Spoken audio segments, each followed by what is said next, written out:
Welcome to Real Estate Investing Abundance, the show for busy, fulfilled professionals like you to learn how to develop financial independence built on solid, passive real estate investments. Now, here is your host, Dr. Alan Lomax. Hello, enlightened investors. I'm your host, Dr. Alan, and it is a pleasure to be with you today as we explore how to create an automatic six-figure real estate investing business from scratch. With us, our guest, Dustin Heiner, is a successful unemployed and is the founder of Master Passive Income. Dustin is a real estate rental property investor who was able to make enough passive income from his business to quit his job when he was only 37 years old. With his podcast, books, courses, and coaching, he now helps other people quit their job by investing in real estate rental properties to live the life of their dreams. So, Dustin, kick us off here by telling us about an experience from your formative years that helped you to be who you are today. Yeah. Hey, thanks, Alan. Thanks for having me on the show. Yeah, I love investing in real estate. It's not necessarily real estate that's fantastic. It's what it can afford me to do in my life, basically. Financial freedom and be able to play with my kids and travel, all that good stuff. Now, so as far as formative years, I really got to tell you a story of how I got catapulted into becoming a real estate investor. So I've always been entrepreneurial in my life. And growing up, starting little businesses, I'll quickly go to the very end and then go jump right back. So the very end is at 37 years old, I was able and blessed to be able to quit my job, not work for somebody else, become successfully unemployed because I had enough rental properties. But it didn't always start that way. When I was young, I've always had ideas of owning businesses. I even had a newspaper route, ride around your bike and throw newspapers at 5 a.m, waking up, banging people on the garage door, banging it really, really loud, waking them up. Had a graphic and website design company, a skateboard manufacturing business, even a pizzeria and a convenience store, because I've always been entrepreneurial. But at the same time, just like we have all been taught, you're taught to basically go to school, get good grades. Then you go to college, get good grades, get in thousands and thousands of dollars in debt, and then eventually retire 40 years later on what you've been able to save your money on. So I was doing that at the same time. Now, all the while doing that, getting married, having kids. So I was working the regular 9-to-5 job. I got a technology job for a county, a local government county in California, doing IT work. And my wife and I started having kids. And I was still looking at, having businesses. I bought 1 or 2 rental properties. I knew I wanted to go with real estate investing, but life gets in the way, just like it always does. So here's the story, man. It was crazy how this worked out. So my wife and I started having kids. By the time we had our 4th kid, I went on paternity leave. That's where his dad stays home with the mommy, bonds with the baby, changes poopy diapers and all that good stuff. So I go on paternity leave and then I come back. And that week that I get back on a Friday at 3:30 in the afternoon, I get a call from my boss's secretary. She says, "Dustin, would you please come to the boss's office?" I said, "Sure." And then I hung up the phone and I paused for a second. I thought, why would they be calling me to the office? Like, this isn't normal. So I get up and as I'm walking, I start thinking that a couple months before I went on paternity leave, there were some rumors going on in the office about potential layoffs. Like there could potentially be layoffs in the county. I immediately shook that off. Like, there's no way. I have so many seniority. My bosses think I do a great job, all that good stuff. So I'm walking down the hallway. And as I walk down the hallway, the weight of everything starts coming on me because I start thinking this could potentially be where I lose my job. And it's a short hallway, but it feels like it gets longer and longer and longer. It feels like my feet become lead bricks as I'm walking down the hallway. Well, I eventually get through it. I turn and I see my boss's door. His door's closed, and the secretary looks at me and sheepishly she grins and says, "Dustin, would you please have a seat?" And she's trying to console me with her eyes because she knows everything about what's going on. I know nothing about what's going on. So I take a seat, and as I'm sitting there, I'm thinking about my life. And oh my goodness, like if I get laid off here, all this time working this 9-to-5 job and going to school and all that sort of stuff, was that a waste? And then I started thinking, my goodness, I have 4 kids. If I can't provide for them, does that make me a failure as a father? Does that make me a failure as a husband, as a man trying to provide for his family?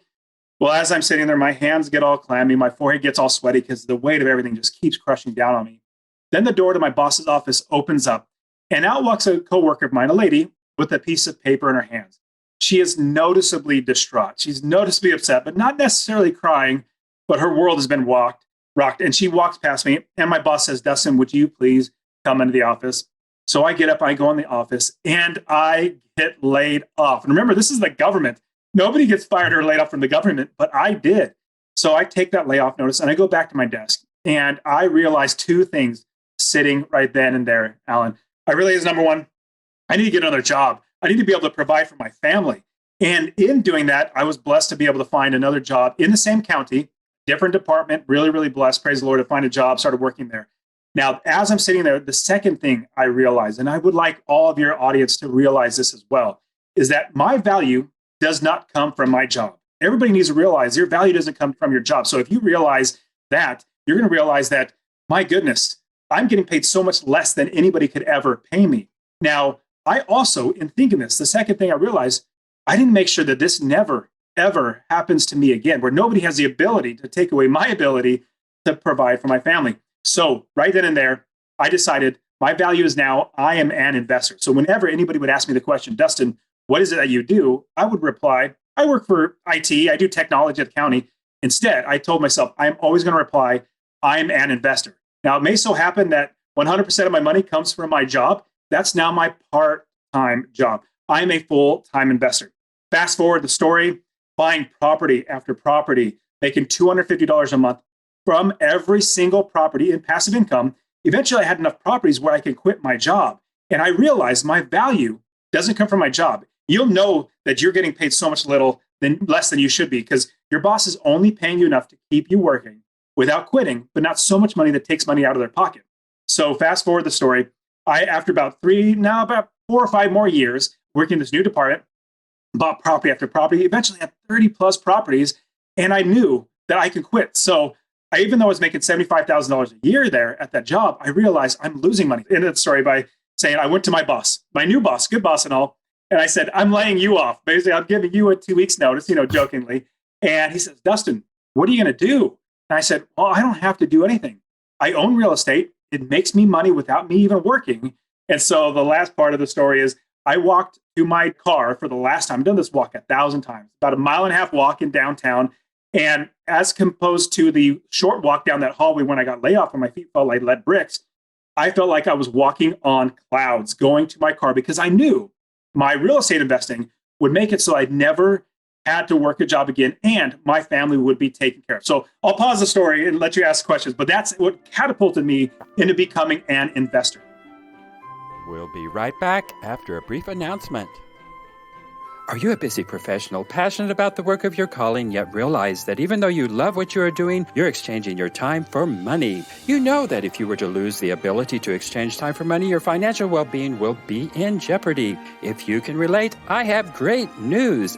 Steed Tucker Capital is an investment company designed for professionals to develop financial independence built on solid passive real estate investments. Remove the anxiety of an uncertain financial future and go to steedtucker.com. Get your free one-page 10-step guide to passive real estate investing.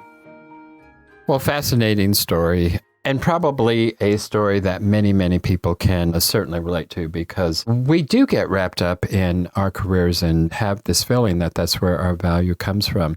And it's actually us who is providing the value to that situation. And I can guarantee you, you're as valuable to your boss only so much as you can be there to produce what your boss wants. And the minute that that doesn't happen anymore, you have absolutely no value in the work world.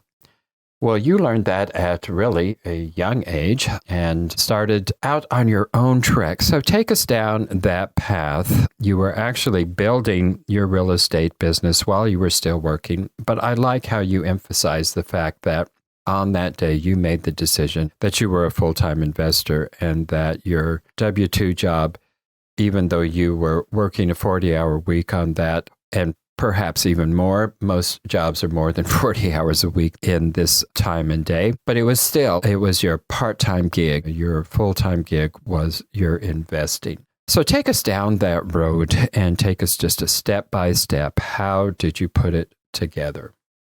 Yeah, so I'm going to tell you the way that I did it, and this is the wrong way. So I started investing in 2006, figured out that the wrong way was my property manager started stealing from me within 6 months. So it was really, really bad.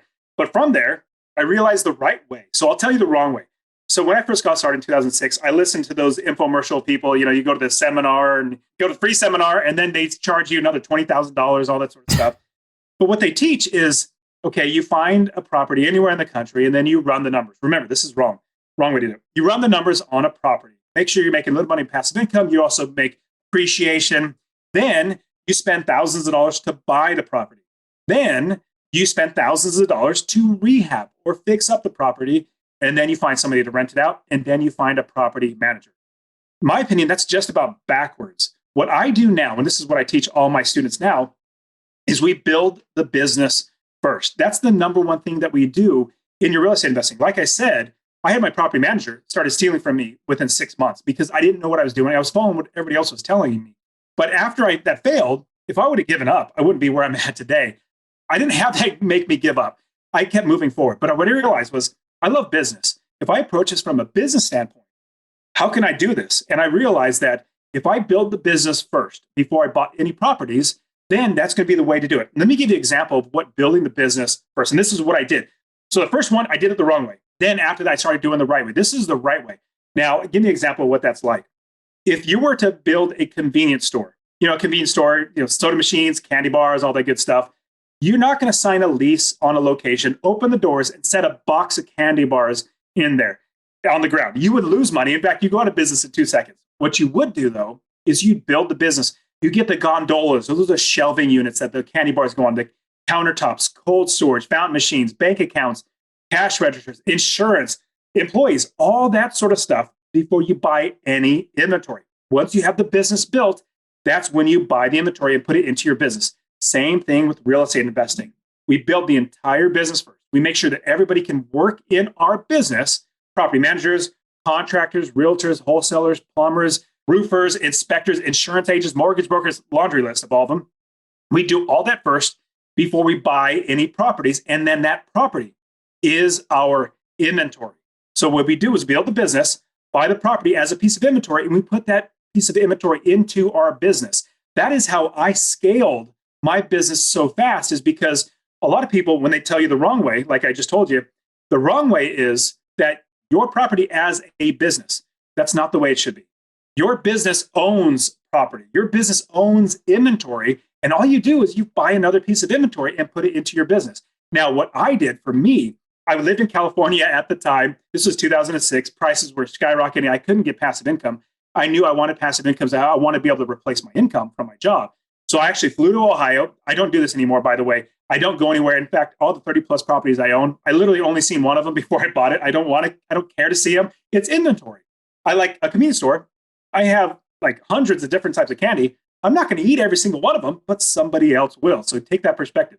But what I did was I flew out there, found one property, found a realtor and a mortgage broker, put them together, then got a property manager and thought I had a business. I didn't. What I do now, though, is I hire experts on the ground everywhere I invest. I invest in Ohio, Texas, and Arizona. I have students that literally invest all over from the Midwest down to the Carolinas. But what we do is we build the business, then we buy the properties. When you build the business, you're going to account for all your expenses. You're going to make sure that people can manage the property, because the last thing you want to do is do what the other people tell you, the wrong way to do it. And you buy a property, and then you get to the end, you spend thousands of dollars and everything to get the property ready, and then you can't find a tenant and you can't find a property manager.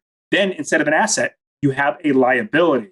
Instead of doing that, if you build the business first, you're going to have the experts on the ground who are going to be the ones that are going to tell you, well, okay, I know this property, or I know this area, and this is a good area. I will manage the property for you. You can expect this much amount of rents. This is how much you like, what type of clientele, the vacancy factor, all that sort of stuff, because they are the experts there on the ground. So fast forward to now, that's literally what I do in my business. I don't fly anywhere anymore. Let's say I find a new city I want to invest in.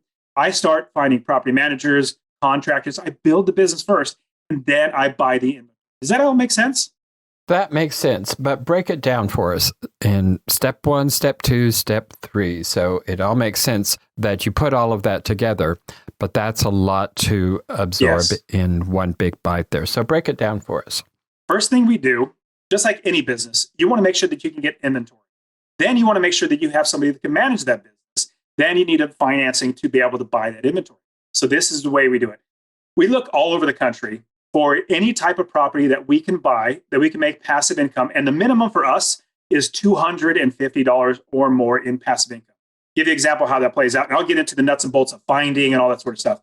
But with $250 or more in passive income, I realized that if I replace my income from my business, I could quit my job. So $250 a month is $3,000 a year without working. 10 properties at $250 a month, that's $2,500 a month in passive income. $30,000 a year without working. 20 properties is $5,000 a month. That's $60,000 a year without working. You just keep scaling up to eventually quit your job.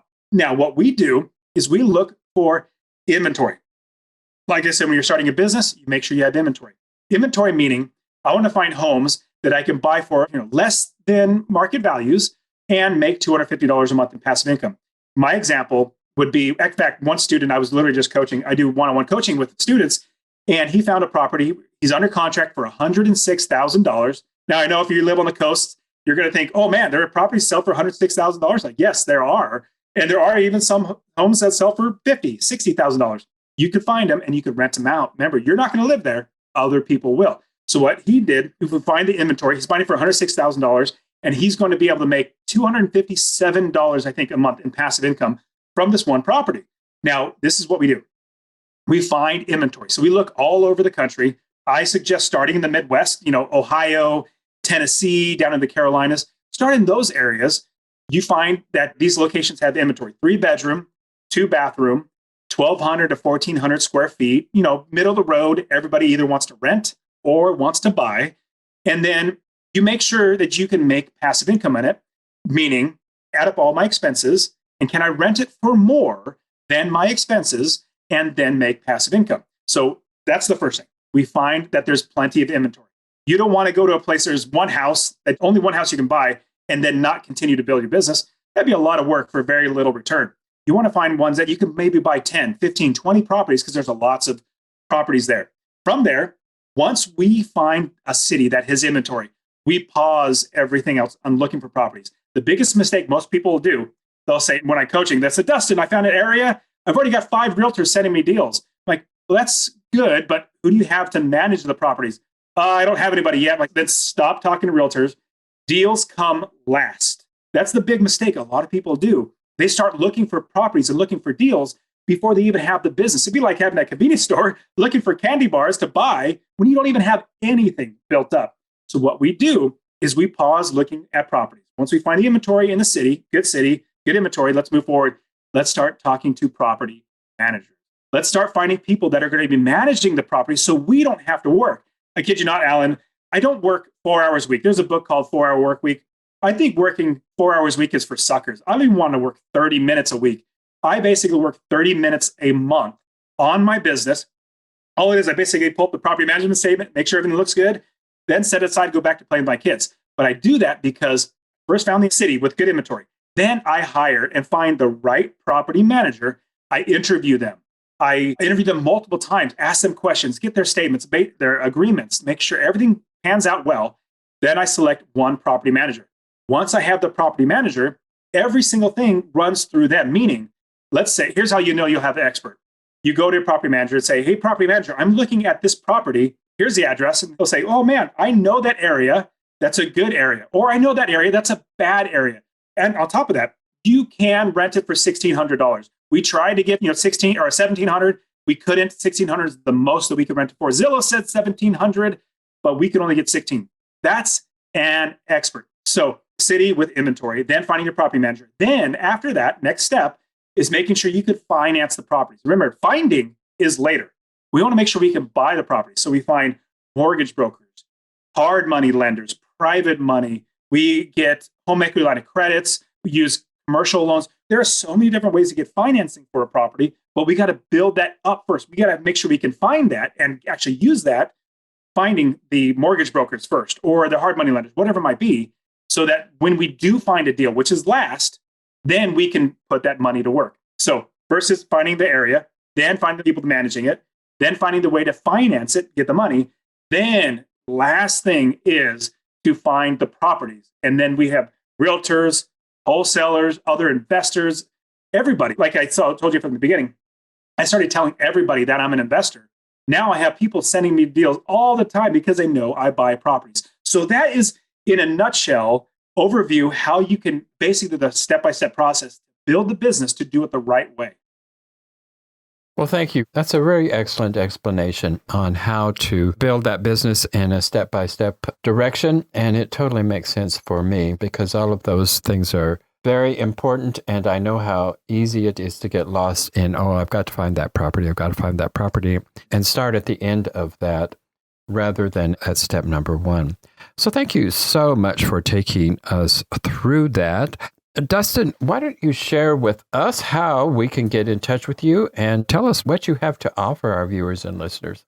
Absolutely. Yeah, I love just helping people. Think of it like your next door neighbor who literally just found a way to do it and just loves telling people about it. So I have a real estate investing course I literally give away for free. Do you mind if I share that with everybody, Alan? I wish you would. Please go ahead. Yeah, great. I have my real estate investing course. You can get it completely for free. If you text the word rental, RENTAL, rental to 33777. Rental to 33777. I'll literally just give it to you. Or you can go to masterpassiveincome.com/free course. All one word, /free course. And I'll show you how to find an area of the country to invest, how to build the business, how to make sure you're making $250 a month or more in passive income, how to scale it to quit your job. Plus, I also have my podcast, the Master Passive Income Podcast. It's literally just me. I don't really do interviews, just me teaching how to do this real estate investing business, as well as my YouTube channel, Master Passive Income YouTube channel, where I just giving out all this stuff. Because what's interesting, Alan, I can teach anybody how to invest in real estate, but to get them over that hurdle to realize that they can do it, it takes so much convincing. It's only upon them that they finally realize, man, if Dustin can do it, I should be able to do it too. So I try to make it as easy as possible. So I hope everybody gets the free course too. Excellent. Thank you so much for sharing that with us, Dustin.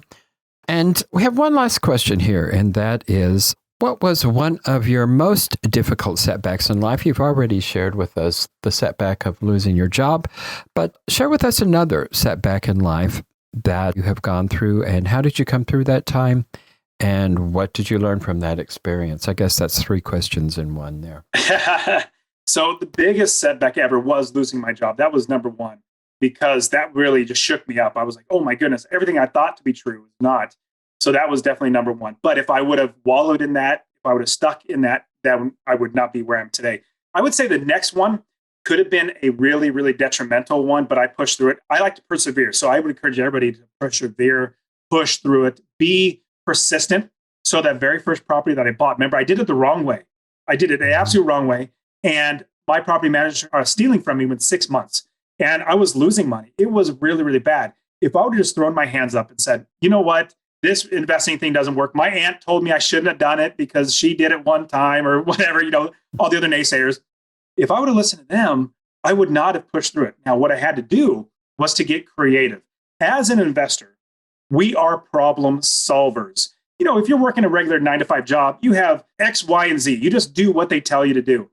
When you're your own boss, when you have your own business, you need to be a problem solver. So my huge problem, was I have properties that I have a property manager stealing from me. What do I do? So I had to figure out how to solve that problem. For me, it was number one, finding a good property manager really, really fast.